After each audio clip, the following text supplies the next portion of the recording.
देखो क्या, सबसे पहले ऑडिट ऑफ सोल प्रोप्राइटर के बारे में। सर सोल प्रोप्राइटर मतलब अकेला व्यक्ति होता है जो फर्म को भी चलाता है और बुक्स ऑफ अकाउंट्स को भी मेंटेन करता है। सर वो जो सोल प्रोप्राइटर है वही ऑडिटर को अपॉइंट करता है क्या? यस सर, अपॉइंट करता है। इसके अलावा जो सोल प्रोप्राइटर है बेटा, उसके साथ में यहाँ पे लेटर ऑफ अपॉइंटमेंट जो होता है, वो लेटर ऑफ अपॉइंटमेंट राइटिंग में होना चाहिए, जिसमें मेरे स्कोप ऑफ वर्क हो और जिससे कल चल के जो अंडरस्टैंडिंग है ना, वो क्या होना चाहिए? कम से कम होना चाहिए। मान लो मैंने कोई एग्रीमेंट राइटिंग में नहीं किया, तो मेरी ड्यूटी बनती है सोल प्रोप्राइटर को कम्युनिकेट करने की कि मेरा स्कोप क्या क्या है और किस हद तक सीमित है। डन पहला। दूसरा, फिर बात करेंगे ऑडिट ऑफ फर्म के बारे में। सर फर्म के अंदर ऑडिटर को अपॉइंट करते हैं एक तो सारे पार्टनर्स, या पार्टनरशिप एग्रीमेंट के तहत कोई भी एक पार्टनर भी अपॉइंट कर सकता है क्या? Yes sir. इसका पैसा कौन डिसाइड करता है? पार्टनर्स इसको डिसाइड करते हैं। सर यहाँ पे लेटर ऑफ अपॉइंटमेंट दिया जाता है, अगेन राइटिंग में दिया जाता है, जिससे स्कोप ऑफ वर्क डिफाइंड हो और जो आपके क्या मिसअंडरस्टैंडिंग है वो क्या होनी चाहिए? कम होनी चाहिए। ठीक है, ओके। सर फिर यहाँ पे बोला गया है कि पार्टनरशिप फर्म ने एएस को फॉलो करना चाहिए जो आईसीआई बताता है। नहीं बताता है तो ऑडिटर उस रिपोर्ट को क्वालिफाई करेगा। क्या करेगा? क्वालिफाई। कौन सी बातों को मैं कंसीडर करना चाहिए बिफोर स्टार्टिंग दी ऑडिट? तो आप पार्टनरशिप एग्रीमेंट की बातों को या पार्टनरशिप डीड की बातों को कंसीडर कर लेना कि नाम क्या है फर्म का, कितने समय के लिए फर्म, कितना कैपिटल पार्टनर्स ने लाया है, कौन से पीरियड एंड फर्म कंसीडर कर रही है और क्या क्या प्रोविजन फॉर लॉसेस वगैरह उसको डिटरमाइन करना है। क्या बुक्स ऑफ अकाउंट सही ढंग से मेंटेन किया जा रहा है क्या? बोरोइंग कैपेसिटी कितना है, रेट कितना है इंटरेस्ट का, एक तो कैपिटल के ऊपर या ड्राइंग के ऊपर, उस बात को देखो। फिर बोला गया कि अगर लोन प्रोवाइड करता है ऑडिटर तो रेट ऑफ इंटरेस्ट क्या है, उसको भी देखो। फिर क्या पार्टनर्स को कोई सैलरी देना चाहिए या नहीं देना चाहिए, स्पेसिफिकली लिखा है क्या, उस बात को कंसिडर करो। पार्टनर्स की क्या ड्यूटीज है वो देखो। क्या सेपरेट बैंक अकाउंट मेंटेन करना है क्या, और कौन से पार्टनर्स के पास कौन सी इंप्लाइड अथॉरिटी है या नहीं है, उन बातों को भी क्या करो बेटा? चेक करो। क्या करो? बोलो जल्दी से राजा। चेक करो। ठीक है, अगला advantages of audit of partnership firm. Sir partnership firm का अगर मेरे को ऑडिट करवाना है तो क्या क्या मुझे एडवांटेजेस मिलेंगे? पहला क्या है बताइए? सीए दीदी रिलायबल। समझ रहे बात को? सीए दीदी रिलायबल। सीए से क्या है बेटा?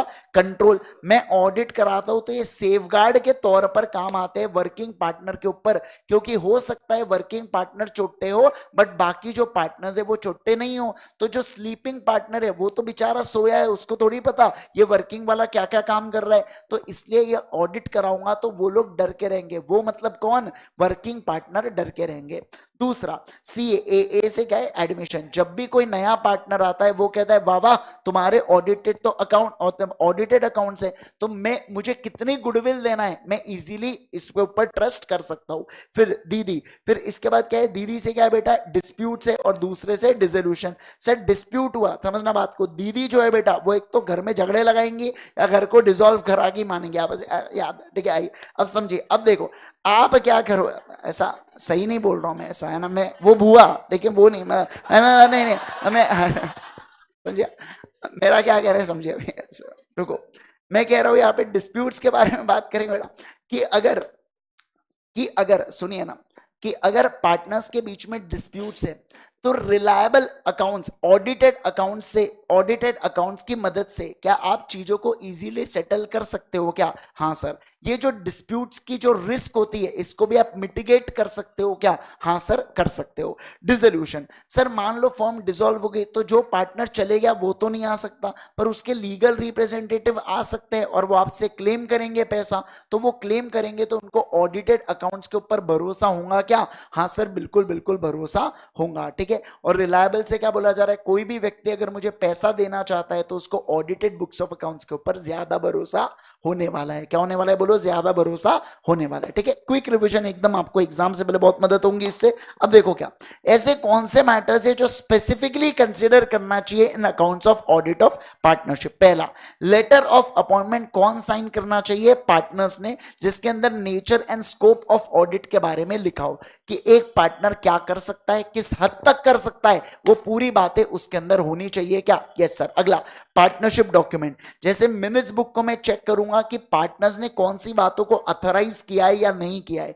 तीसरा, objects of the partnership. Sir मुझे बताइए क्या पार्टनरशिप एग्रीमेंट के तहत जो बिजनेस करना चाहिए था वही बिजनेस कर रहा है, भलता ही कोई जो प्रॉफिटेबल लगा वो कर रहे हैं। याद है कैप्स पानीपुरी एग्जांपल याद रखना उसको, ठीक है। आइए उसके अलावा sir books of accounts. Sir books of accounts आपने सही ढंग से मेंटेन करना चाहिए क्या? Yes sir. म्यूचुअल इंटरेस्ट मतलब एक पार्टनर कुछ ऐसी हरकतें ना करे बेटा जो ऐसी तैसी कराए पार्टनरशिप की। मान लो जो पार्टनर है बेटा वो यहाँ पे क्या कर रहा है, फर्म का आटे का बिजनेस है, उसके साथ ड्रग्स भी बेच रहा है बेटा वो, तो ऐसा नहीं होना चाहिए जिससे पार्टनरशिप फर्म की ऐसी तैसी कराओ आप। इसके अलावा फिर बोला गया प्रोविजन फॉर टैक्सेस, जो टैक्सेस के 30% लगता है टैक्स आपने पढ़ा है, तो उसका प्रोविजन क्रिएट कर को बिफोर प्रॉफिट डिस्ट्रीब्यूशन, और आखिर में प्रॉफिट्स का डिस्ट्रीब्यूशन पीएसआर के अनुसार होना चाहिए क्या? Yes sir. अगला फिर एलएलपी के बारे में पढ़ा सर। एलएलपी क्या होता है? बेसिकली हाइब्रिड फॉर्म है। बेसिकली हाइब्रिड फॉर्म है किसका बेटा? कंपनी और पार्टनरशिप फॉर्म का, ठीक है। अब देखो स्मॉल एलएलपी मतलब ऐसी एलएलपी जिसका टर्नओवर है 40 लाख से नीचे और इसका साथ साथ में इसका कॉन्ट्रीब्यूशन है कितने से नीचे? 25 लाख रुपए से नीचे, दोनों जब कंडीशन अचीव हो तो उसे मैं बोलता हूं स्मॉल एलएलपी। स्मॉल एलएलपी के केस में कंपलसरी नहीं होता ऑडिट, बट बाकी स्मॉल को छोड़ के बाकी सारी एलएलपीज में कंपलसरी होता है ऑडिट, ठीक है। ओके सर, दो यहां पे चीजें फाइल करना। अच्छा, बुक्स ऑफ अकाउंट्स में क्या क्या आता है एलएलपी के? तो पहला तो रिसीट एंड एक्सपेंडिचर अकाउंट जैसे आता है, पैसा कितना आया कैसा कितना गया। दूसरा असेट एंड लाइबिलिटी से रिलेटेड बातें। तीसरा पीएनएल से रिलेटेड बातें। और चौथा एज अदर एज में भी प्रिस्क्राइब। फिर क्या बोला गया है देखो सर, मुझे बताओ एडवांटेजेस क्या होते हैं ऑडिट के? सर वही वाली बात है कि फ्रॉड एंड एरर को ढूंढने में मदद करता है बेटा। डिस्प्यूट होंगे पार्टनर्स को तो उसको सेटल कर देगा। सर रिलायबिलिटी मतलब जो आपको पैसा दे रहा है बैंक या क्रेडिटर्स, उनको भरोसा होता है अगर ऑडिटेड बुक्स ऑफ अकाउंट्स होंगे तो। कंप्लायंसेस ज्यादा अच्छे होंगे, मैनेजमेंट अच्छे से काम करेगा। और अगर मान लो कोई भी रिकंस्ट्रक्शन हो रहा है एलएलपी का, मतलब कोई आ रहा है या कोई जा रहा है, तो अकाउंट्स को सेटल करने में इंपॉर्टेंट रोल प्ले करता है कौन? Audited accounts. सर दो प्रकार के रिटर्न्स फाइल करना पड़ता है आरओसी को। पहला होता है एनुअल रिटर्न जो कब? फाइनेंशियल ईयर के एंड से 60 दिन के अंदर। दूसरा होता है सास वाली बात है, ये जो सास वाली बात है ये 6 महीने में 30-30 दिनों में देना पड़ता है, ठीक है ना। तो समझना जो फाइनेंशियल ईयर है उसमें 6 महीने के एंड से 30 दिनों के अंदर आप पहला सास दोगे, और बाद में सास कब दोगे आप? जब 31 मार्च से 30 दिनों के अंदर बाद में आप सास दोगे, ठीक है। अगला अपॉइंटमेंट ऑफ ऑडिटर। डीपी जो होता है ये ऑडिटर को अपॉइंट करता है, पर डीपी ने नहीं किया तो सारे पार्टनर्स मिलकर ऑडिटर को अपॉइंट कर देंगे। डीपी जो है वो 4 बातों को लेके जनरली अपॉइंट करता है। पहला बोला जाता है फर्स्ट ऑडिटर को डीपी अपॉइंट करेगा। दूसरा sir financial year subsequent year के केस में फाइनेंशियल ईयर एंड होने के 30 दिन पहले आपने अपॉइंट कर देना है। तीसरा कैजुअल वैकेंसी हुआ तो भी अपॉइंट करेंगे, कैजुअल वैकेंसी हुआ रिमूवल से तो भी आपको क्या करना है बेटा? अपॉइंट करना है। समझ में आया क्या? Yes sir. सर ऑडिटर की क्या क्या ड्यूटी है? ऑडिटर एंगेजमेंट लेटर को चेक करता है जो क्या होने चाहिए लिख के। दूसरा मिनट्स बुक को चेक करता है कि रेजोल्यूशन सही ढंग से पास हुए क्या और कौन से पास हुए। चौथा एलएलपी एग्रीमेंट मतलब पार्टनरशिप एग्रीमेंट की पूरी बातें एज इट इज छाप देना जो मैंने आपको बताया था, ठीक है ना। Nature of business, interest, PSR ratio और वो पूरी बातें एज इट इज लिख के आ जाना यहाँ पे, ठीक है। इसके अलावा सर रिपोर्टिंग 3 बातों को लेके क्या कि रिकॉर्ड्स रिलायबल है क्या? जो रिकॉर्ड्स बनाए एलएलपी ने क्या मैं इसके ऊपर भरोसा कर सकता हूं क्या? ये करेक्ट है क्या? दूसरा क्या मैंने वो सारी इंफॉर्मेशन जो बुलाई थी वो मुझे मिली क्या? और तीसरा क्या मेरे ऊपर कोई रिस्ट्रिक्शन लगाए गए क्या? ये 3 बातों को लेके मैं क्या करता हूं बेटा? रिपोर्टिंग करता हूं। Got it everyone? क्या आपको ये बात समझी? तो हमने क्या क्या पढ़ा अभी? हमने सोल प्रोप्राइटर पढ़ा, हमने पार्टनरशिप पढ़ा और हमने एलएलपी पढ़ा। तो ध्यान दो सर, ऑडिट ऑफ क्लब को रिवाइज करेंगे। क्लब के अंदर हम लोग बात कर रहे हैं सर, जैसे वीसीए हो गया अपना, Vidarbha cricket association, CP club हो गया, ये सब नॉर्मल हम पब्स वगैरह की बात यहाँ पे नहीं कर रहे। बोलने के लिए उसको क्लब बोलते हैं but that is the different thing, ठीक है। ओके दूसरा देखिए अब यहाँ पे सर, इसमें हम लोग क्या क्या चीजों को चेक करते हैं? इसमें 2 प्रकार की इनकम होती है। पहली होती है एंट्रेंस फीस फीस से इनकम, तो उसको चेक करेंगे, वाउच करेंगे उसके रिसीट को कि बराबर जितना सोचा था मैनेजिंग कमेटी ने उतना ही पैसा मिला क्या। दूसरा सब्सक्रिप्शन, क्या मेंबर्स ने जब हमको सब्सक्राइब किया तो उसने पैसा दिया तो फीस बराबर से मैच हो रही है कि नहीं हो रही है, उसको मैं क्या कर रहा हूं बेटा, चेक करो। बहुत बढ़िया। अगला अरियर्स ऑफ सब्सक्रिप्शन, मान लो कोई मेंबर्स ने पैसा नहीं दिया है तो मैंने रिमाइंडर दिया क्या और उस आउटस्टैंडिंग अमाउंट को मैंने सही से कैरी फॉरवर्ड किया क्या।